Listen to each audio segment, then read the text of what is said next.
Hello दोस्तों, नमस्कार, राधे राधे। दोस्तों, आज मैं आया हूँ आपके साथ बात करने के लिए कि डोजी कैंडल क्या है। तो જ્યારે કોઈ સમયગાળા અથવા 1 અથવા 15 મિનિટ અથવા 1 કલાક, 1 દિવસ વગેરે દરમિયાન ઓપન અને ક્લોઝ લગભગ એક સરખા હોય ત્યારે રોજી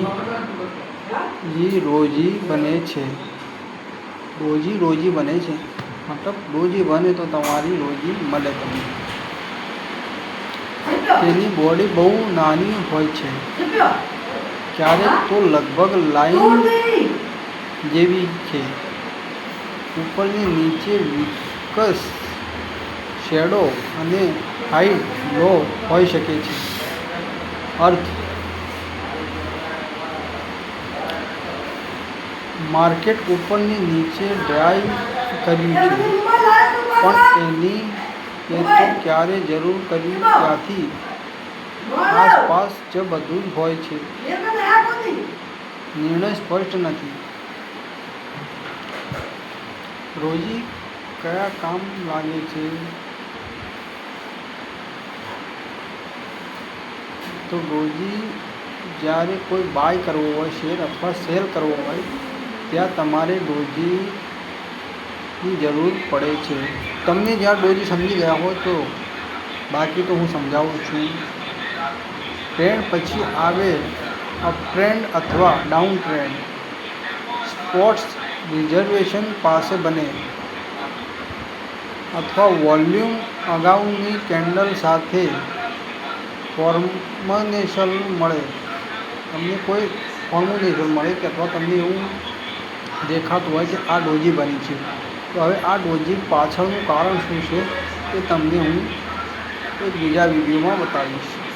અત્યારે હું તમને એમ કહું છું કે તમારી अगर स्टॉक मार्केट में चलना है तो तुम लोग डोजी 1 3 4 पैटर्न है वही सीख लो। ट्रेंड, अप ट्रेंड और डाउन ट्रेंड के लिए उस पर 1 नंबर है डोजी। मुख्य प्रकारों 4 હોય છે ડોજીના।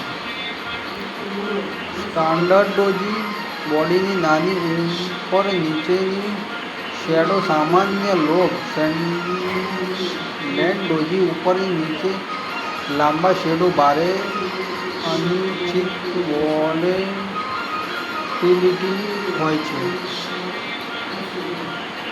ડેમ્ફળ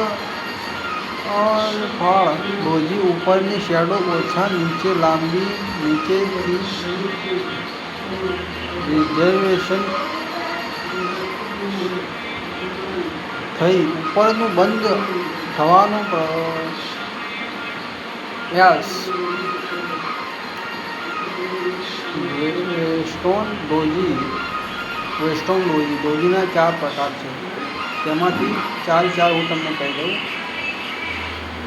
તો પહેલી હોય છે તમારે સ્ટાન્ડર્ડ ડોજી, બીજી હોય છે લોંગ ડોજી, ત્રીજી ડોજી આવે છે ડેમ્ફલાઈ ડોજી અને ચોથી આવે છે વેસ્ટર્ન ડોજી। આ 4 ડોજીના પ્રકાર છે, મતલબ 4 છે, 4 ટાઈપની ડોજી આવે ડોજી કેન્ડલ।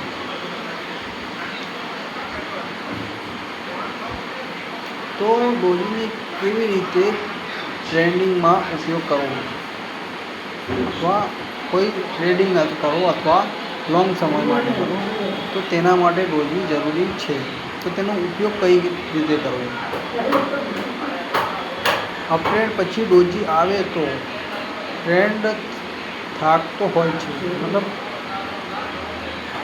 ટ્રેન્ડ ઉપર જતો હોય અને પછી ડોજી બને તો સમજી લેવાનું કે આ ડોજી પાછળ હવે માર્કેટ નીચે આવી શકે છે। डोजी आगली मतलब डोजी की आगे जो कैंडल बनी है ना, उसके नीचे क्लोज था तो अभी ये डोजी कैंडल बनाई है तो उसके नीचे उसके अगले कैंडल के नीचे डोजी की दूसरा डोजी के बाद जो कैंडल आएगा वो उसके नीचे क्लोज होना चाहिए, तब आपको डोजी पर ट्रेड लेना है वरना नहीं लेना है। હંમેશા કન્ફર્મેશન પછી ડોજી ઉપર તમે ટ્રેડ લો. ધ્યાન રાખજો આ વાતો. ડોજી ઘણી વાર નોટિસ પણ હોઈ શકે છે, ખાસ કરીને સાઇડવેઝ માર્કેટમાં. તો ડોજી કઈ જગ્યાઓ તમને સૌથી વધારે નુકસાન આપી શકે છે એ છે સાઇડવેઝ માર્કેટ. સાઇડવેઝ માર્કેટમાં ડોજી તમને સૌથી વધારે નુકસાન આપી શકે છે. શ્રેષ્ઠ પરિણામ સાથે જુઓ. તમને report, reservation, trend line, moving average, RSI, MACD જેવી ઇન્ડિકેટર્સ, વોલ્યુમ, તે સાથે તમે ડોજીને શીખો છો. જો તમે કહો તો તમારું ચાર્ટ ટાઈમ, ઇન્ટ્રાડે, ડિલિવરી અને તમે કયું માર્કેટ જુઓ છો, stock, company, entry, stop loss, ટ્રેડનું ઉદાહરણ પણ આપી શકું છું.